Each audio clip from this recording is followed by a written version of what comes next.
Gentlemen, welcome to the Be the Man podcast. I'm your host, Greg Denning. I am the creator and coach of the Be the Man Masterclass and Tribe. Fellas, today my guest is Kimball Lewis, and he is running a site and a program called Empowering Parents. And man, our conversation covers a lot of things about raising kids.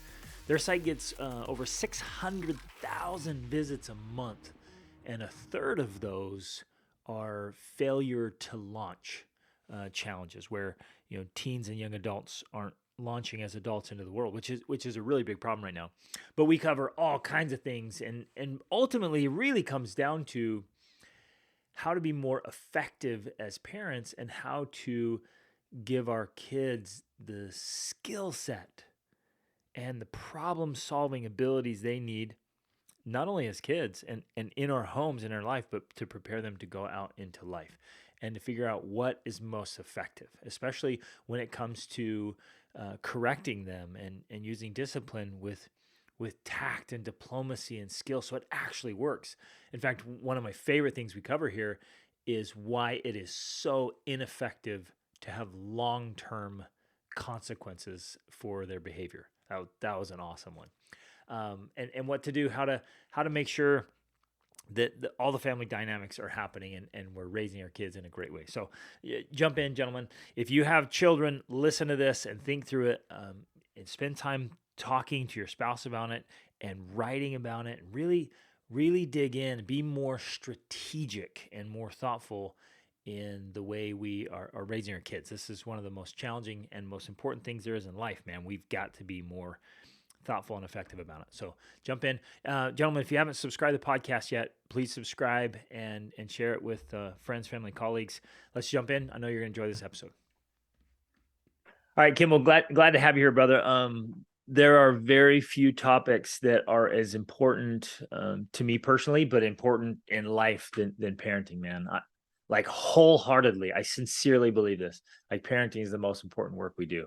Like the privilege to have another like living being in your care and to raise them to be, good, successful adults. Massive, brother, massive. So, but this is your whole world, your business, right? So, Give us a little bit of background about yourself, and then let's dive in and get some really relevant stuff for today. How we can do this better. So I'm Kimball Lewis, and I am the CEO of a company called EmpoweringParents.com. And the parents we work with come to us typically by they go into Google and they've had a huge fight with their kid, like for the umpteenth time, and they Google, I'm at my wit's end. I can't even talk to my son anymore, or my daughter anymore. Like, we have communication problems.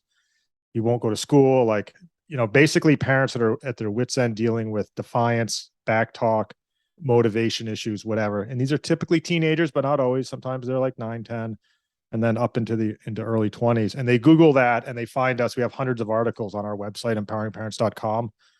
And then most importantly, what we are is we are the home of something called the Total Transformation Program, which is a parenting program that was developed in the late 2000s by a guy named James Lehman, who was wildly popular in the late 2000s. If you listen to the radio in your car during that time, you would have heard him, because he was all over the airwaves with his ads, where he would say to parents, if you've had the 10,000th argument with your child and you're driving home right now and you're like, it's just going to happen again, just remember, you don't have to attend every argument that you're invited to. Yes. And that was his first piece of advice. And I remember that because I'd met him before, and he was from the area where I lived. So anyway, he was wildly popular, and he sold this thing called the Total Transformation Program, which was the culmination of his 30 years of work as a counselor and therapist working with defiant kids.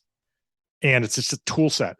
What do you do? What do you say? And he worked with kids in therapy and stuff and parents, but that was 50 minutes a week. It's not enough. The parents need to have the tools that he had. So he had this, ends up being like an 8-week kind of course where you learn the basic tools about how do you talk and interact with defiant kids, and because their mindset's a little bit different. And what I love about it, and so the reason I'm involved in this is he, at the height of his popularity, he died. So in 2010, he passed away, and the company kind of floundered after that, and they were selling books and DVDs and stuff. So I came in 2016 as a technologist background, and also a researcher in child child welfare, Yeah. foster care issues, all that kind of stuff. I used to work at a think tank, and we brought it all online and wanted to make sure that we are the evangelists for James Lehman and the Total Transformation Program, because it kind of stopped in 2010 when he passed away. But his message is perfect. And you know what I like about his message? It's honest, because he was in 2010. He could say what he really thought without worrying like what's going to happen to him. So when you hear him, like, he can't be canceled because it's 2010. He died, Yeah. right? So you can't cancel the guy. So it's just straight talk, man. Yeah, it's complete straight talk. And it's what do you say and what do you do? It's not theoretical, but it's just like parents are struggling. They don't know what to do. And it's not their fault, because some kids are hard. Some kids are just hard. And it's not like, and they just need to be dealt with a little differently. Let's dive in. Well, okay, first, I want to dive into that. The kids come differently, but first, like, and you already touched on a couple of them. What are the biggest problems that you're seeing? Like, what is it that parents are struggling with most? And I think it changes. Maybe there's some common denominators over time, but I think as society kind of changes and goes through phases, even if you study, there's a book called The Fourth Turning, right? Every 20 years approximately is another turning, and we're in different turnings, and the behavior is different. But now we have technology. I mean, the world has changed, but what are you seeing are the major problems? What are people facing? So the major problem, and we actually feel this is kind of consistent, and so first of all, I could just go through the Google terms of how people come to us. It's defiance, it's back talk, laziness, lack of motivation, constant fighting. My son punches the walls. He lies to me. My son is swearing at me. And then it gets darker after that. It seems seemingly darker, but it's so honest because it's common. I don't like my child. Yeah. We get that because when you're fighting all the time and your child says, kids say terrible things to you, and you might say terrible things to your kids or whatever, when you're in the heat of the battle. Yes, they do. And you get to the point where I don't like my child. It's so hard for parents to say that. Yeah. And that's actually one of the reasons why behavior matters a lot. And as a parent, like making sure you have a good system to ensure behavior is that you run the risk of not liking your child if they don't behave well. And that's a really hard place to be. Yeah. And we counsel parents that are at that stage that, just realize that it's a behavior problem, not like a person. Like, love your child, but you don't have to like their behavior, and try to separate the two things. So, and then a huge portion of the parents coming to us have kids from the 20 to 25 age range that are, and we talked about this just before the podcast started. They're the failure to launch kids. Huge. They're still dependent at age 21, 22, 23. Huge problem. Massive. So I've heard psychologists call it the failure to launch epidemic. It's just, it's massive. It's huge. It's probably a third of our website. We get about 600,000 people a month on our website coming in to read our articles. And that's about a third of it is coming in for failure to launch issues. We have an entire series of articles from failure to launch, which comes from that movie. There was a movie, right, way back. I don't know. I'm dating myself, but I think it was like the early 2000s. There was a failure to launch movie. Anyway, but it's hard. And you know what is? I have to be honest. If people are going to come to us, if their child's over age 25, we don't work with them. Because the basis of all of our work is that as a parent, you're in charge of the household. A lot of this is just in a breakdown of legitimate authority within the household. The parent's the legitimate authority in the household, and that's okay. It's someone has to be in charge. And our recommendation that it's not the child, that it's the parent. Some people disagree, and if you disagree, that's there are other approaches, whatever. But when the child's over age 25, we typically don't recommend our programs, because at that point we will say that it's basically a roommate issue. You've got a bad roommate who's not paying their rent. Now I know it's more complicated than that because it is your child, but you almost at that point you need to start viewing your child as an adult who's not paying their rent or whatever, and you have to figure things out that way. It's a difficult situation no matter what. So I don't want to minimize that, but the relationship after age 25, at some point you just have to be because parents aren't going to live forever too. You know what I mean? We're not going to live. What's going to happen when you pass away? Yep. Who's going to take care of the state? I don't know. Sometimes I heard a story recently that it saddened me. This gentleman, into his 50s and 60s, his mom was still supporting him. A good guy, super good guy. But his mom, up into her 80s and early 90s, was still sharing some of her income with him. And I thought, Yeah. man, if we don't ever put a stop to this, it can just keep going chronically. And then actually things got worse after she died, at a very old age. Like, he was struggling financially because he'd been leaning on her. And Yeah. And it's then a a good sibling, guy, maybe a right? sibling takes over Yeah, or it's whatever. wild. And so Yeah. you have to draw these lines, and some of the things you're saying is just simple fundamental things of like, hey, like, who's in charge here? Who's going to make the decisions? And it's not like you're authoritarian necessarily. You don't have to, Yeah. rule with a heavy hand, or do it without diplomacy or tact. But somebody has to be in charge, right? And there has to be Yeah. boundaries set up. And that's what life is too. We're all accountable to someone. Like, I'm accountable to my spouse. Like, my wife, I'm accountable to her. I'm accountable to my kids. I'm accountable to my employer. I'm accountable to, like, we have accountabilities in our life. There's no such thing as living life without having some sort of accountability. And you have to learn to deal with the fact that you're accountable to something and someone effectively. And that's fundamentally the problem we're seeing with a lot of these behavior issues. And this is what we teach in the Total Transformation Program, is that it's fundamentally a problem solving skill. So learning how to be accountable to someone is a problem in life. Dealing with frustration is a problem in life. Dealing with anger is a problem in life. And there's a few ways you can deal with that. You can deal with it effectively, or you can act out. And what we find is that kids that are behaving poorly, let's say they're dealing with frustration, or they're dealing with what we call a functional issue, which is they're not able to meet responsibilities, like get their homework done. It's a problem solving skill. Like, you have a responsibility. You kind of don't want to do it because it makes you feel uncomfortable. And one way to deal with it is by acting out and being defiant and not doing it. And the problem is, it works. That's the problem, is that Exactly. it works because you're defiant, and then the teachers will, like, give up on you, and they'll stop holding you accountable, and then the responsibility goes away.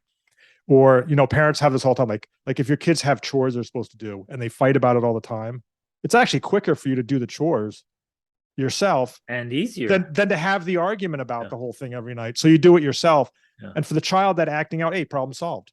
I didn't feel like doing those chores because it's effort. I don't feel like doing it. And I argued about it. And now I don't have to do them. Yeah. So that actually solved in their mind, that whether they're articulating that or not, acting out that bad behavior solved the problem. But it's not a good problem solving skill. You don't want to enter the world with your problem solving skills being acting out and yelling and screaming and throwing stuff and breaking stuff, because life gets more complicated. The problems get more and more complicated as you get older, as you get married, as you try to hold down jobs. Like, if you don't have effective problem solving skills for dealing with anxiety and frustration and people who are angry at you, and, like, if you don't have those skills, you're not going to make it very well in life.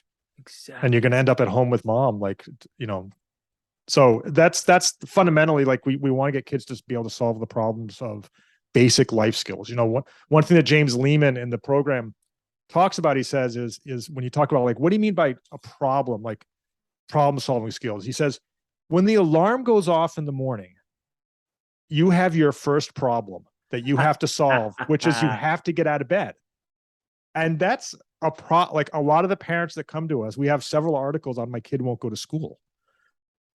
That's problem number one. The alarm goes off in the morning. You got to get out of bed. Like, and kids don't know how to solve that. They don't have the discipline to go to bed a little bit earlier or to do whatever. And they end up in that place. So anyway, so a lot of our program is around making sure that their ineffective probleming doesn't work for them anymore. So they actually don't end up getting their way by acting out, which is kind of a challenge. There's ultimately, that comes down to the way the parent responds. Yes. You have to have consequences so that when they act out or are using behavior that's not appropriate, that their life actually gets more uncomfortable, not more uncomfortable, not more comfortable. Exactly. It doesn't create the result they're hoping for. Yes. Yeah. Yes. So that they don't like doing so now they have an alternative. And then the other half of the program is, when things are calm, you need to, like, these kids need coaching and some teaching or whatever. They may not want it or whatever, but they end up listening. Like, you want to give them alternative responses for when they're having this problem the next time. You've got and you got to be mentoring and coaching. Yes. And you have to be, like, with these defiant kids, like, you have to be very businesslike about it. Like you have to bring your emotions down. Like, and this, Yeah. so there's an entire approach to it that it's not just one thing you do. You need to like have this sort of, that's what our programs are, is sort of a comprehensive set of like, how do you approach this? And it's been really effective. So, and the beauty of this stuff, there's so much parenting stuff out there.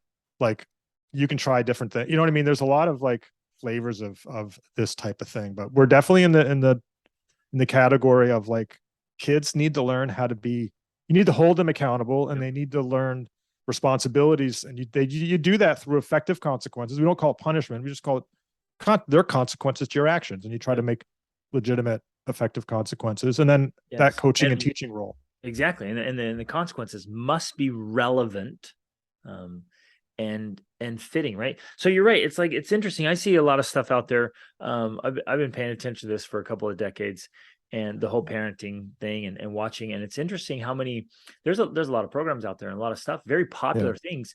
And it seems like on the surface, it seems great, but in my experience and the coaching I get to do, and I get to work with families, like so many of those programs are straightening deck chairs on the Titanic. Like and they have, there's bigger problems going on. Surface level stuff, and it's symptom management, but it's not fixing the problem. And it's not, even, I love your approach of like solving problems. Like, okay, everything, we're just learning how to solve problems. We're training our kids how to solve problems. And even if we solve some of the smaller ones, that's great. We've got to learn how to solve the big ones. Yeah. The bigger stuff that's going on internally and externally, and approaching life, and making sure that what we're doing actually makes a difference. Let's dive in. I want to circle back to something you said earlier about, some kids are just tough. And you and I had touched on that a little bit before the recording. Share some of the thoughts and experience with that. So there's a lot, when you have a child who's acting out in school or at home, like who's just got behavior problems, and everyone knows it. As a parent, there's like so much guilt involved in that. You feel like I'm a bad parent or whatever. But the truth is, we have so many parents coming to us that have two kids who are just able to figure it out without much effort. And that's probably most kids, maybe like, let's say 60 or 70% of kids learn effective problem solving skills on their own without doing this massive acting out or whatever. But then you just get a hard one. And we have so many parents that have two kids that are perfectly getting along perfectly fine, and there's one that's really difficult. And what did they do? Like, did they suddenly parent this other kid completely differently? And like they were genius parents with the first two, but like with this last one, like now they blew it. They did it differently. What do they do in a clinical trial? We're like, well, I'm going to try treating these two this way and this one this way, and see if I can turn out a really bad kid. It doesn't work that way. What's different is the child's different. And the child would have been, and God help the parents God bless the parents who got easy kids.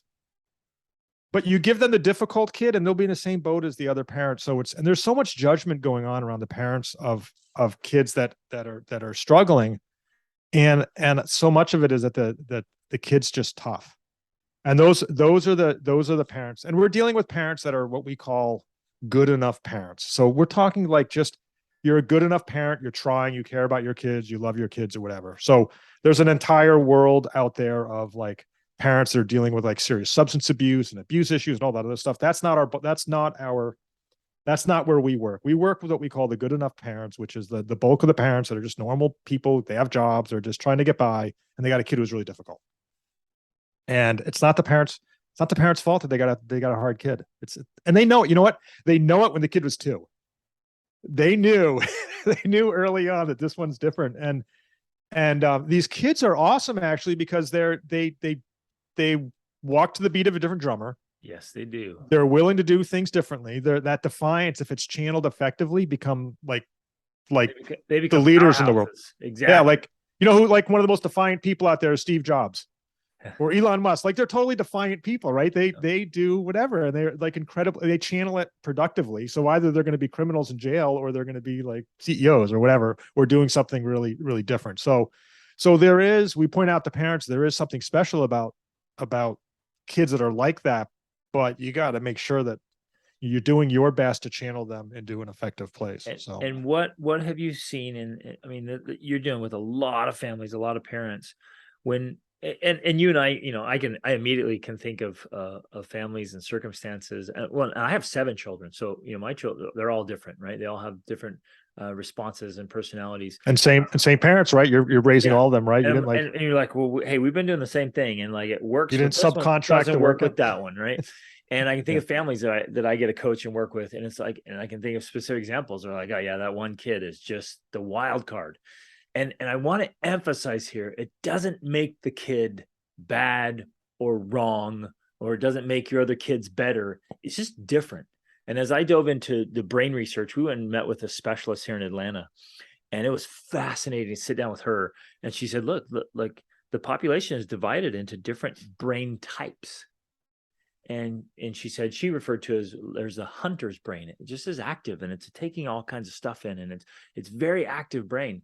And she said, 40 or 50% of the population has hunter's brain, but we try to treat everyone the same way. It's like we treat them like this. It's like, that just won't work. It won't work. And I think there's some relevance here to some of these kids that show up and they just operate differently. And so it can make it quite difficult. So what do you see is working?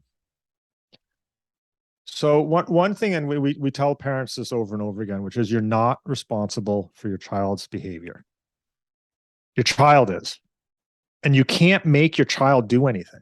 So, and that's actually a little bit liberating, because if your child's acting out or whatever, the parent feels like, well, that's my, there's incredible guilt going on. They think they're at fault for what their child is doing. We teach them that you need to hold your child accountable. When your child is standing in the middle of your kitchen at that moment and they choose to say F you and scream at you, like look at you in the eye and swear at you and say something terrible to you. They had a choice at that moment to either not start throwing F-bombs at you or punching the wall or breaking something, or not do that and handle it more reasonably. And they chose to do the acting out way. That was your child's choice. You don't have, now obviously you have some influence in how you react to that and other stuff, but you have to realize it's your child's behavior. You need to hold them accountable. Don't make yourself, don't blame yourself for that and make yourself guilty for that, because A, you actually can't control your child's behavior. Only your child can. And B, your child, this is the worst case scenario.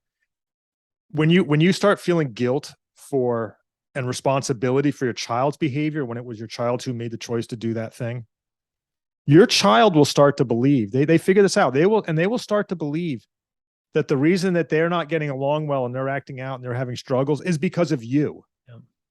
And that is a horrible place to be, because now the child believes they're defective and that they can't fix it. Their problem is they had a bad parent and they can't fix it anymore because now they have a bad parent, and the parent is taking the guilt on and saying, I'm guilty, whatever.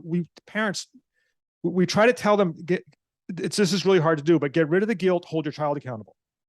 And you couldn't make them do something that kind of mindset of like, it was my parents' fault, that can last for decades, lifetimes, right? For generations. Yeah. You could say the reason I'm a bad parent is because my parents were a bad parent. Like, where does it, like, it doesn't, it's not helpful. Yes. It might be, it could be true. It's not effective. So we're all about what's effective, not like what's, what might have caused stuff, like what's effective. And what's effective is there's only one person that can change making that bad decision about swearing or breaking something or whatever at that moment where they get frustrated. And that's the child. And that's what our whole thing is. They need to be held accountable for that. They're going to make mistakes, understand they're going to make mistakes, but you have to hold them accountable. You have to have what we call effective consequences. Yep. And you have to like, just make sure that they're accountable, and because they're the only ones that can fix it. And we have, a lot of parents, this is a really common thing that parents come to us is like, I'm using consequences and I think I'm using what you guys call effective consequences, but my child doesn't care about the consequences. And we have a couple things. One is maybe the consequence isn't quite right. Two is maybe they do care and they're lying to you. They're pretending not to care because they're hoping you're going to stop doing the consequences. Right. And three, we say to them is, it's that expression, you can bring a horse to water, but you can't make them drink. Your consequences and holding them accountable, it doesn't force them to drink. It makes them thirsty. Yeah. That's all you can do is make them thirsty, and then they will choose to drink. Sometimes they need to be thirsty for a while. Sometimes they need to be thirsty for a while. And some people, they get one speeding ticket and they're like, that's it. I'm not going to drive the speed limit now. Like that, like my insurance went up and I have a speeding ticket. Some people have to, get 6 tickets and lose their license before they finally, then they start before they slowing finally down. figure it out. You know what I mean? But yeah. So hey, I want to circle back to something real quick before we continue on, because there's something in there that I think is worth digging a little bit deeper into. So ultimately, and this I 100% agree. Core philosophy is each person is responsible for their behavior. What we did early on with our kids, we were always saying, look, just make sure that what you're doing is in line with the kind of person you want to be. Like, this is you. I'm going to be my kind of person. The way you behave is going to determine the kind of person you become. So just make sure that what you're doing is in line with the kind of person you want to become. And that just worked, because they were just like, well, yeah, I don't want to be like that. I don't want to treat my kids like that. I don't want to be that kind of person. And so we put it back on them. But is there a point, Kimball, is there a point that parents are responsible for their kids' behavior? I mean, because there's a fine line here. I totally get what you're saying with philosophy, but I wonder, like, what responsibility does a parent have, just philosophically, just as part of this conversation here? So that's a good question. So you're responsible for your response to their behavior. And it could be that your lack of effective response promotes more of their behavior. And you can make the philosophical argument that lack of effective response actually caused that behavior. Yes. But your lack of effective response with the other 2 kids that are perfectly fine didn't cause that behavior. Right? You're the parent of 3 kids. One of them is really tough, and the other 2 are fine. And you deal with them the same way, which is that you're kind of wishy-washy about stuff. And the two of them figure it out and they're fine. And the third one's a problem. Yeah, I'm not wishy-washy won't cut it. It's still, if you want to be effective and solve the problem, you still have to approach it as if when they're standing in the middle of that kitchen and they have a choice as to whether to swear at you or not, they swore at you, you have to hold them accountable. Yep. Even if you had been really good about accountability for the 4 years before that, maybe they wouldn't have been swearing at you in the kitchen. But at that moment, they still had that choice. Yep. So that's the way we approach it. So there's the philosophical side, and there's the what's effective now that it's happening side. It is exactly. And we always talk about, like, I mean, the past matter. It's nice to think about the past, like, as to why things are happening, but we're always like, what's the next thing you're going to do? Yep. Like that's history now. What do you do now when they do that? And so that's where we sort of divide up the philosophical and sort of the effectiveness thing. Yeah. So give us some tools that you've seen kind of just work.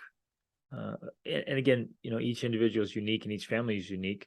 So there's going to be some variance, but what are some things that just kind of common denominators? What are the things that just work? Because what I hear you saying, my big takeaways right here, at least what I'm seeing, is like, we have to coach and teach the kids, and we have to be, I love how you said this, be responsible for your responses. And then that brings in the accountability piece and saying, look, you own this, like, we're going to hold this accountable. What are the effective, practical things that work? Okay. So I can go a few. One of them, let's talk about a consequence, like, just briefly, what's an effective consequence? So an effective consequence, we like them to be task oriented and short term. So if they do something that's not quite right, they like, if they're swearing at you, then they lose their phone for 3 hours, and during that time they need to behave appropriately. And if they don't, the clock starts all over again. But after that 3 hours, they get their phone back. You want to get that thing back in their hands, because that's your currency. If you bankrupt your child, they have nothing left to lose. Then who knows what's going to happen. So you want to have short-term consequences, preferably related to what's going on. So that's where I was going to go. In my experience, the more closely related it is, the more effective it is. Where I've seen sometimes we just come out with arbitrary consequences, like, oh, you did this over here, so I'm doing this over here. And that's more like a punishment. Yeah, it's a punishment or some kind of manipulation. You're like, what? And if the kid can't see the connection, then they just resent you. Yeah, sometimes you can't tie the two. Like, the consequences of not doing, getting good grades over the years can have something down the line, and that you're aware of, that they're not, it's long term. So you want to tie something like electronics or or free time or whatever to something else, but make it clear that this is the currency. Like in order, like to earn free time, you have to be getting your work done. But like if your son throws their phone and breaks it, or they're like, you play electronics, right? Kids get frustrated, they throw the thing or whatever. Like they need to replace that somehow. Comes out of an allowance. We actually like allowances because allowance allows you to then dock their pay if they're not meeting their responsibilities. Again, that's another form of currency, and so Yes, it's there. it's another form of currency. Now, likewise, if we actually don't think you should pay your child for chores. Agreed. Like they have responsibilities in the household, but we also think you should have an allowance. And if they don't do their chores, then they lose their allowance. Now, in their mind, they might be thinking, well, they're actually paying for chores, but you don't present it that way. You present it that way. You get an allowance no matter what. And then so you've actually created more currency for consequences by being able to take their allowance away by that. And what we've done is we put so we had basic responsibilities, and then we had extra things that are available for earning. So like you're bringing value to the marketplace, which is the family marketplace. They earn that, and then then there's, you break something or you want something, you get into this. You're participating in an economy that has natural consequences. Yep. And so we have parent coaching also with our program, and one of the things that we have conversations about is you can create a menu of consequences, and you can do it ahead of time and be thoughtful about like what's going to be the incentive built into this. And that's a big part of the program is the parents that come to us, these are behaviors that are happening over and over again. The parents are at their wit's end. So it's happened before. So it's going to happen again. And if you know it's going to happen again, then you can prepare ahead of time for it. And having a menu of consequences, which you can then share with your child as well, so they know what the price is, even their misbehavior before it gets to that point, right? You think through it thoughtfully, calmly, clearly, business like you said earlier, and then you present it and say, hey, here's our menu of consequences. Like, but we want to level up around here and not wait till the moment and start throwing things and creating problems. So here in Florida, when they have these red light things, if you run through a red light, you can get a ticket because it takes a picture. And it says $256 fine. It's some weird number. It's like $256 fine for running it. They've told you ahead of time, here's the consequence if you run the red light. Like I never try to force my way through yellow lights in Florida. Like you're gonna get busted. Like it's not so like it actually works. Like I don't not that I ran red lights before anyway, but sometimes like you might and they made it obvious. Like, hey, don't do this. Or I used to step on the gas with a yellow light. Now I'm like, okay, I'm gonna slow down. I thought yellow light meant speed up for a long time. Now it actually means slow. I found out it means slow down. So, but that's tied to it. And then some of the other things that like long-term consequences are not good. Like taking their phone away for a month, not a good idea. Because again, you bankrupt your child and all they learn from that. James Lehman says this over and over again. And James Lehman, who's the author of the Total Transformation Program, he spent from about age 18 to 25 in and out of jail.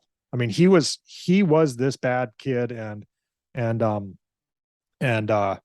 fact, he ended up in his career because when he was 25, he went before a judge and he was about to get a long-term prison sentence. I think it was a robbery charge, and he said, "We have this new accountability-based program.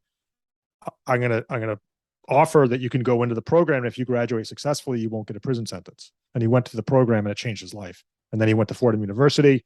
And then to Boston University, he got a master's in social work and he started his counseling career. But it was that judge when he was age 25 facing some pretty significant jail time that changed it. And what he says is long-term consequences only teach your child one thing, which is how to do time. And you do not want your child to be good at doing time. He goes, I learned how to do time when I was younger. And he goes, and I saw that as an option, and it's not a good option. It's not a good place to be because you don't want your child good at doing time. So short-term consequences if you can. And such a great insight, man. Yeah. Because it just teaches the kid how to do time. And usually they're sitting there just enduring it with resentment. They're not learning a lesson. But you and I both see parents often that like, this one just kills me. Like they'll be like, the kid does something and maybe it's pretty bad.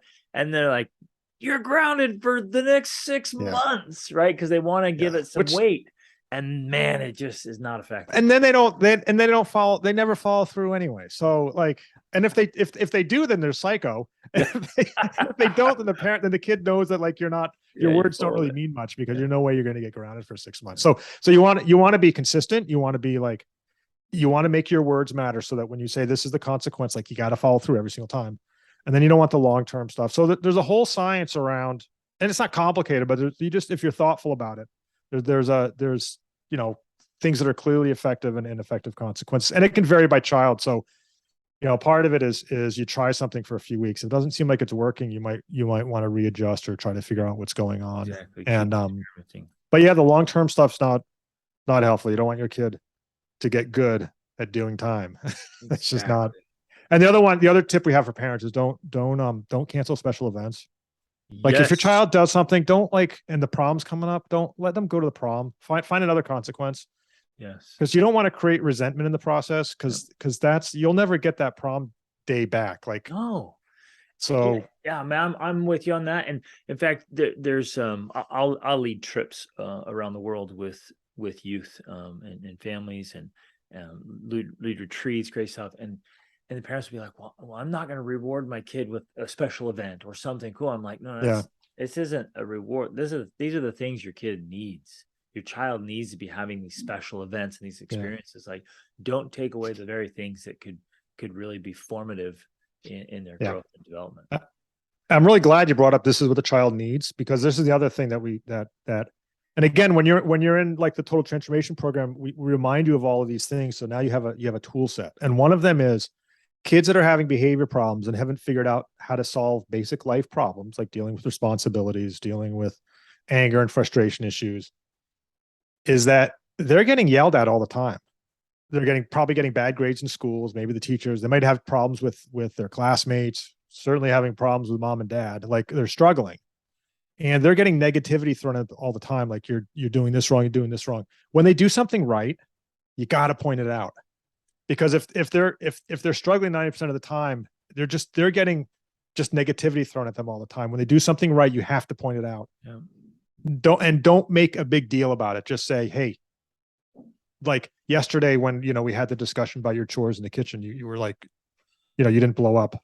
Thank you. I really appreciate it. I really liked how you handled that, and leave it at that. And just point it out to them. Because now they know they've had a success and you noticed it. Exactly. Because otherwise you're right. There's the negativity is so overwhelming. The poor kid's like, look, I just can't figure out. I can't figure out how to solve this problem. And then it's just all negative. And then they tear themselves up and think, oh, I'll never figure this out. I'm nobody. I'm late. I just get used to this. And they just operate in that world. And they start to think, they're defective. Yeah. Or what we talked about earlier, or they start to think they're defective because of what you did to them as being a bad parent. And that what that does, it puts them in a place where they're A, they're not accountable, and B, they feel helpless. Yeah. Like they can't change their situation. And the truth is, they're the only person who can effectively change their situation. They're the only ones that can do it. That doesn't mean they had 3 strikes against them. Doesn't mean that they had a difficult issues. Doesn't mean any of those things. But the fact of the matter is, only one person can change that, and that's them. And what they might have been dealing with a parent or something else might not have been fair. But fairness, like we're not, like no one said anything was fair. Like in our family, we say, hey, a fair is where pigs win ribbons, man. Exactly. There you go. There, I like that. As nobody's talking about fair here. Yeah, but I love that. That's not a justification. That's not a justification as a parent to not be fair. You should try to be fair. Right. But the point is, like, a lot of things in life aren't fair, and you just have to learn how to deal with it. And exactly. So important. Let's shift gears a little bit to the failure to launch side. So, I mean, what we're talking about here, I think, is applicable across the board and helps with entire family dynamics. Let's shift to the kids are older now. Like, what are the things that need to be happening in teen years? And maybe we can get into like, what do you see as the catalyst or cause? Why is this happening so much? But what about those years, those teen years, young adult years? Like, what are you guys seeing and recommending to help young adults launch? Again, it's a little bit of this accountability thing, which is that, by time, if you're in your early 20s and you don't have a job and you're still living at home, you're the only person that can go out and get that job. And you may not have developed the tool set and the skills when you were younger for effectively dealing with how do you get out there. But still, at the end of the day, you're the only one who's capable of changing that. So, we urge parents not to underestimate their kids' ability. They will, when push comes to shove, they will be able to do that stuff. I mean, if they have we're talking kids that don't have like some major mental problem or absent some other issue going on. But if it's the sort of typical kid that's never really had a job or doesn't hold down a job and lives at home or whatever, and the thing that ultimately happens is that it's more comfortable, even with the conflict, the child's more comfortable at home not getting the job than they would be going out and getting the job. So you need to make it That's uncomfortable. the problem right there. Exactly. Being at home needs to be, and not having a job needs to be very uncomfortable. So uncomfortable that they want to get out of the house. But it's still a challenge because these kids don't necessarily have good skills, but they have to start somewhere. And so they might need a little bit of help. And like a lot of parents, this is where there's some personal choices here, because it's hard to just you can't just, you can just throw your kid on the street, and some parents get to that, especially when it becomes violent, because these kids, a lot of parents come to us, they're scared of their child. And kids in this situation sometimes are a little bit desperate, and they there's violence sometimes going on. Mm-hmm. But it needs to be uncomfortable in the house. That you can't be paying for their phone. You can't be paying for their internet connection. You need to be cutting things off as much as possible, and have faith. You need to have faith in your child that they can figure it out. It seems like a lot of parents are like, my kid's such a loser, but you have to have faith in them. They can get past that, and they can, they can, and the kids aren't happy. It's uncomfortable. Right. They're not, they may not like it. They're not happy either. That thing they're avoiding is the one thing that's going to make them much happier. Yep. Which is weird when you think about it, which is they're doing everything they can to avoid having the responsibility to go to work. But once they figure out and do that, they're much happier people. It's the very thing they need. So the thing they're avoiding, the thing they need is, and I think excellent parenting is anticipating this and helping, like, strategically and proactively helping our kids develop what you mentioned earlier, the skill set and the tool set to be able to do these things. And the more we do that progressively over time and consistently, like the more likely they'll be to just hit it.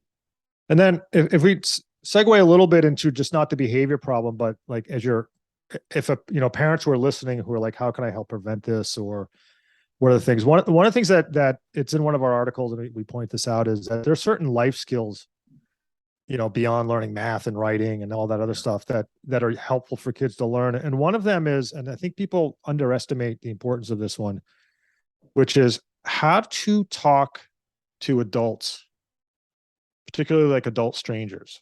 And I'll give a little story about what happened in our family, to illustrate what I mean. So we live in Florida, but originally we're from the Northeast. We moved down here about 10 years ago. But we still have lots of family up there, and every summer we'd take a trip up there, and we'd drive, and we had a dog, and we had to stay overnight in a hotel, and we're driving, and I would have my 12-year-old son call up the hotel when it's getting close to the time to stop, and ask them, A, if they have any rooms available, and B, are they pet friendly? Yeah. And he's like, you want me to call the hotel? He's like, was mortified. Like, I don't even know that person. And I'm like, you have to call them. And we actually rehearsed what the conversation looks like. Fantastic. And like, they're sweating. Like, all they're doing is making a phone call to ask if there's a hotel available. And it's just the clerk. Like, they're not talking to the president. Like, it's the guy who's the clerk at the hotel. Yeah. And they were just petrified to actually have to work those words out, and learning how to talk to people like that and putting yourself out there was actually a big step for them. Yeah. And the first one was like horribly like, do you have any rooms? I was like, what? And then they go through a few of them. They actually got a little script down, and they actually got pretty good at it. They're pretty, they got good at it. So they were the ones. I'm driving, and they got Google Maps open, and like, oh, there's a hotel like 20 miles down the road. I'm going to call them, and they call, and do you have rooms available? And are you pet friendly? And how much are your rates? And like, they have a little script down. They actually got pretty good at it, and they weren't nervous anymore. Perfect. And my son worked at McDonald's. Awesome job. If working at McDonald's is a great job. So my son at age 16, I said, you got to get a job. And there's a McDonald's down the street. And working at McDonald's is fine. He learned how to work there and fine. The hardest thing about that was, how do you apply for a job? And I go, well, you just walk in there. And he's like, oh, what do I say? So he's just was like you're shy. Like, you walk in, like you have to walk in and go, can I have a job? The person's like, you want a hamburger? And he goes, no, I want a job. Oh, you need to talk to the manager. Like, he doesn't even know, like, to say, like, right, you know what I mean? So exactly. And fumbling through that and trying it, getting uncomfortable and being uncomfortable and putting yourself out there. And I would tell my kids, I go, look, you're 12, you're 13, 15, 16. Everyone's expectations of you are very low. And when you fumble over your words and you sound like a dope when you're saying this stuff, everyone's going to give you a break because you're like a cute kid. You're not like whatever. But when you're 24 and you've never done that before, you still don't have the skills to actually talk to someone who might be a boss, or, I'd like to talk to the manager at McDonald's. I'm interested in working here. Possibly. Do you have any openings? And like, what's the process look like? Like, to get those words out, and you've never done that before, and you're like your early 20s, like you're struggling. Like, just that alone is, how do you even? And that actually prevents a lot of people. The anxiety of going out and talking to a stranger when you're in your 20s and you haven't had, worked on those interactions. This may not be popular, but that right there, I think is an epic parenting failure, where we could have and should have been teaching our kids those skills in their early teens, so that by the time they reach the later teens, early 20s, they better be able to be articulate and getting those things done. And so, but again, if you're a parent, if you're listening, you haven't done it, start right now. Start now. Like, just go for it. And understand, if you have a 20-year-old or 21-year-old in the house, just say, and they're not getting a job, just say, like, understand that they might need some coaching on, like, how do you even approach the situation? Absolutely. Like I'm willing to talk to, and just be nice about it. Or, if you have a family friend that might talk to them, that might be a little bit better. Just say, hey, are you anxious about talking to someone? I know it's hard. Like, applying for a job is hard. It's more difficult. I don't know. Yeah. Like, I don't know how long you've been doing this podcast. So we've been podcasting for a couple of years. I bet your first one, you're like a little nervous. You're like, oh, absolutely. Yeah. Right now, like, you seem pretty comfortable, Greg. So, but I'm sure it wasn't like that. Even when you're older, like, I started my first podcast like in 2008, man. And I remember being petrified. Right. Exactly. Scared. In fact, just turning on a camera was terrifying. But back when I was a teen, ended up out on my own at 16. And I was so timid and so shy, I literally could not look another person in the eye. And this kind gentleman one day was like, Greg, you got to look in the eye when I'm looking. I look up and he was still looking at me. I'm like, oh man, I cannot do this. And he's like, you got to keep eye contact. And I'm like, yeah, but you're looking back at me. Right. And it was like, you have to work through that to where you can be able to communicate. And I like to tell people, like, learn how to be comfortable being uncomfortable. Like, get in places where you need to do things and get in there, settle. Because that feeling of going to get a new job or doing whatever, it's not like when you're 50 that if you have to switch jobs, it's not like you're nervous and uncomfortable again. It's just that you've been through it a few times. So you're like, oh, okay, I know what this is like. Figure it out. Yeah, exactly. Or like, I remember the first time, like a girlfriend I really liked dumped me. Like, I was like 17 or whatever, like, I couldn't eat for like a month. I couldn't eat. And I was like, maybe I'll never eat again in my life. But, after you've had a few breakups, like, it can be painful, but at least, like, you're going to eat again. You just know what the process looks like. You're like, it's just so it's the same. The sooner we help our kids get through the processes, right? And I love what you're saying here. The whole time is this theme of, like, giving your kids the skills, making sure they have the responsibility, like helping them get through this process, helping them learn how to solve problems. And I think excellent parenting, if we were to like kind of throw up a measurement here of like, this is epic fail and mediocre and excellent, like excellent parenting is making sure our kids understand the accountability, coaching them, right? Helping get through it, and then getting them as many experiences as possible so that early on, like, they're ready to hit it. Right? Yeah. All my teens spent the summer working and got awesome jobs, entrepreneurial type stuff, earned a ton of money, interact with people, learn all these skills. It was amazing. And the 4 teens right now, all of them are ready to launch. Right. But that's because we've been super intentional for years. Yeah. As the whole time you're saying that, I'm saying it's intentional. You need to be intentional about it. Yeah. Because if you do not, like, if you're not intentional and you just sort of like hope things will take care of themselves, like they'll miss out on that. They still might turn out fine. Like a lot of times, like even without direction, a lot of kids turn out okay. But it's helpful to be intentional, and you have to carve out the time. You have to make sure like this is how I'm going to do that, and be thoughtful about it. Actually, people listening to this podcast, like that's half the battle. Like listen to different ideas about those types of things. Yep. So, I always point out this strategy. Yeah, I've pointed out that we have when we head to the summers up north, my aunt has a lake house that we can stay at, and there's a boat up there, and you don't need a license to drive a boat, and we're water skiers and stuff. So, in fact, when you're 12 in the state of Maine, you can drive any boat of any power. Like there's no license, there's no limit. And that's most states are like that. The only limitations they have now are basically on those like jet skis, like personal watercraft. Yeah. Those you have to be 16 and licensed because it causes a lot of problems. But otherwise there's like boats. So we have a ski boat. I had my kids when they were 12, I taught them how to drive it. I used to make them go out and drive it. Fantastic. And then I made them pull me water skiing. I made sure they were trained, but the reason it occurred to me like they would be perfectly fine with the boat is they were basically responsible. They're not going to cause any trouble. In fact, they're more likely to cause trouble when they're 17 than when they're 12 or 13, right? That's more of the troublemaker age is a little bit older. So they're actually fairly responsible when they're younger. But if you look at the sophistication, how hard video games are, I used to play video games with my kids. Like it's really hard. Driving a boat is way easier than any of the video games they're playing. And like I've only got like a few dials on the boat or whatever, but in a video game, like it's super complicated. So I'm like, from a brain, coordination standpoint, they're perfectly capable of doing it. And I train them how to do it. And then I also train them how to launch the boat. And so I had to back a trailer.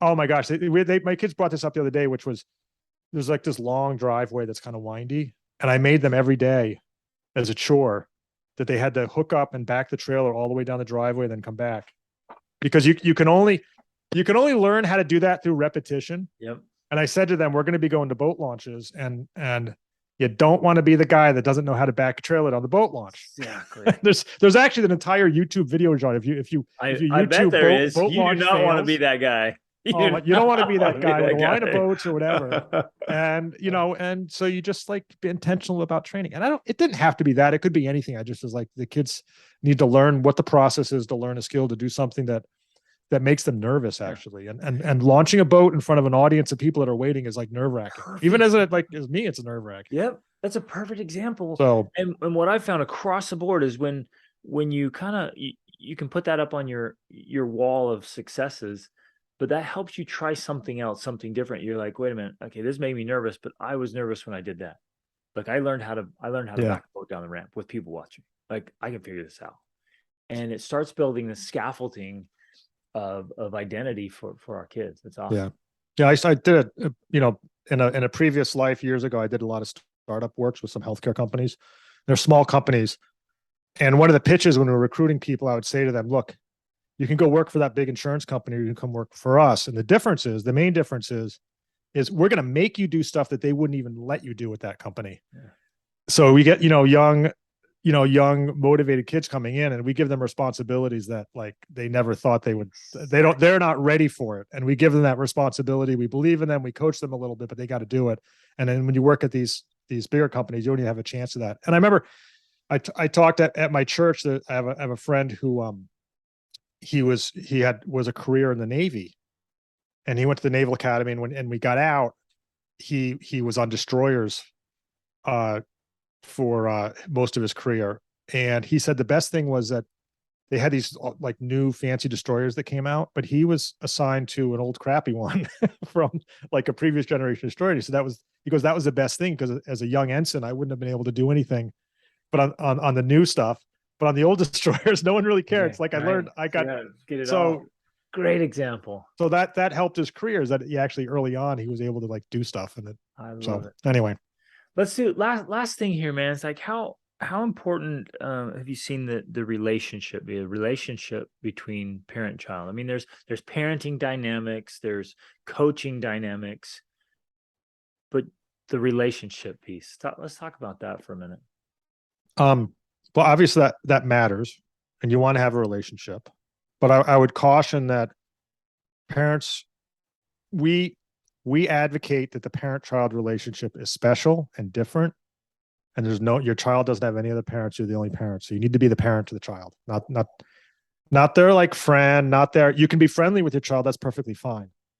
But if you need a friend, it's nice if your child's a friend, but it's like better as an adult to have like other friends if you can. But you have like